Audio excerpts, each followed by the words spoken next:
Hello, Ungoogleable. Welcome to your life. Today is beautiful. Please login. Crystal meth. You're just rerunning. Yeah, there's one bit where you're making it. Well, we do. Okay, put that in there. Montage scenes like that, and we purposefully put the order out of place, and so that we don't make a how-to video. Right. That's not what I'm going to do with that. You can see him. You can see him with his. You can see him with his beakers going. Wait a minute. Our show's killed 12 people. How many people have Stop the blue liquid. Killed? A little disclaimer at the beginning of the show. I was curious, what is the best or worst career advice you ever got when you were starting out, when you were sort of on the rise, even in your current show? What sticks out as something that really resonated or really you just thought this was going to sabotage me? My favorite thing that I was told, it was after testing for, I think my 7th network pilot in a pilot season. I was told by the head of the network that I would never be a television star. So just It wasn't so much advice as a fact. Not that that was ever a goal. so she was like, kind of giving up. Why do you think she said that? Just because of the way Well, you wasn't were screen she? tested? Oh. Yeah, who knows? There are people in positions of power that love to make pronouncements, and this person. Probably because you didn't put out. Yeah. It's usually personal. Or did. It was not that good. You will never. Again, be I've never been. You are never going to be a TV Let me tell you. Not with that kind of performance. On my watch. Does this person still have his job? Yep. That was not a cable performance. Certainly wasn't pay cable. How about you, Peter? Well, I don't know.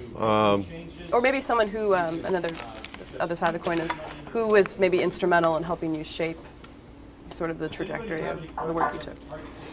I've certainly gone to grad school at NYU. Had some great teachers back there who helped out a lot. But here in TV, I think probably Robert Guillaume on Sports Night had a great aside to me when he saw I was getting uptight. The director was really hounded me about something, and I wasn't wanting to do it that way. And he took me aside and was like, "Listen, you just nod your head and say okay, and then you just do what the fuck you want."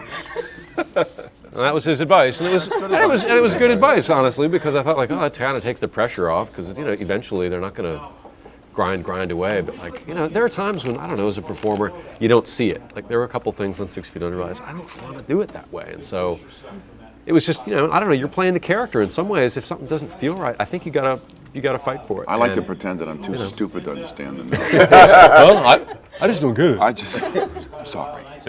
This is all I got. Yeah. And they say, oh, fine. He's pathetic. They'd sort of let it go. How about you, swear Damien, when I'm you were trying sort that on Monday. of breaking away from theater Going with that and one. into film and TV? That's a good one. I think the good advice given to me was don't do a press junket instead of a job. I was, a lot of pressure was put on me once by a studio to go there's one of these global press junkets, go to Paris for the weekend, and I turned down a great theater job I really wanted to do because of the pressure brought to bear on being at this junket. But everybody else is going to be there. I was going, all right. I think never do press instead of doing something creative. That's interesting. Is what I would say. I love the press. Yes. None of you are missing work because of this rounding. Well, it is a Sunday. I'm missing an open mic session. I've heard several things that actually were like what I thought of as good advice. They came from different sources. There was an old actor named G. Wood that I shared a dressing room with, and he said to me one night, he said, "Well, Kelsey, eventually all your competition dies." You just have to hold out. That's a really optimistic way to look at it. Bob Hope was never go on stage without your money. That's really interesting. And it took me a while to get into that one. I thought, he's talking about people lifting, cash out of a dressing room. And I think the best piece of advice was Jack Benny on Johnny Carson.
Mic check 1 2. Congratulations. You reject the good enough. You reject words like symbolism and postmodernism. Obsolescence is not part of your vocabulary. Every night, every day, every step of the way. The diktat of fashion.